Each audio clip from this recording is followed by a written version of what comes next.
আসসালামু আলাইকুম রহমতুল্লাহি বারাকাতুহু। গুরুত্বপূর্ণ কথা শুনে যাবেন। সমন্বয়কদের বিরুদ্ধে এই ব্যক্তি কি তথ্য দিচ্ছে। 11,000 কোটি টাকা দেশের বাইরে পাঠিয়েছেন সজীব ভুঁইয়া। 11,000 কোটি টাকা। তার বাবা কোথায়? তার বাবা কি দেশে? তার বাবা তো দেশে না।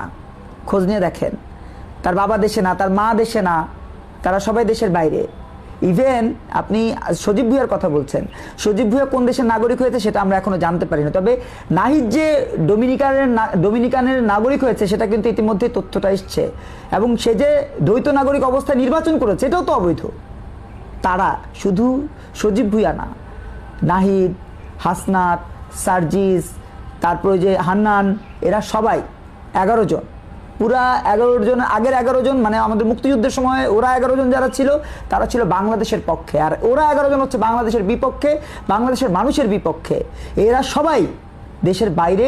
শুধু 11,000 কোটি টাকা তো গণমাধ্যমে এসছে। আমার মনে হয় না যে 11,000 কোটি টাকা পাচার করে ক্ষান্ত হয়েছে, এরা আরো বেশি টাকা পাচার করে। সব মিলিয়ে আমার মনে হয় যে 2 লক্ষ কোটি টাকারও বেশি তারা দেশের বাইরে পাচার করেছে। এদেরকে আইনের আওতায় আনা উচিত।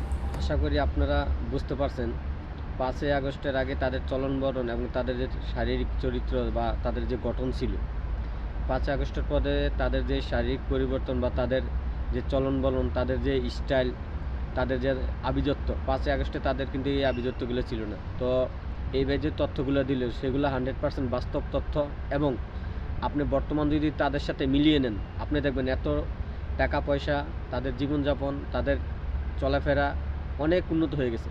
তো তারা আন্দোলন করেছিল যে উদ্দেশ্যে, তাদের উদ্দেশ্য ছিল তারা যেন সুন্দর জীবনযাপন করতে পারে এবং একটা দেশকে কীভাবে ধ্বংস করে নিজের স্বার্থ উদ্ধার করা যায়, তারা কিন্তু ওই আন্দোলনটাই করেছিল। আপনি দেখেন 5ই আগস্টে যারা নিহত হয়েছে, ছাত্র যারা আহত হয়েছে, তাদের কিন্তু কোনো খোঁজখবর নেই, অথচ তাদের এক এক দুর্নীতির খবর, এক এক পিএস, তাদের কোটি কোটি টাকা কোথায় থেকে আসে।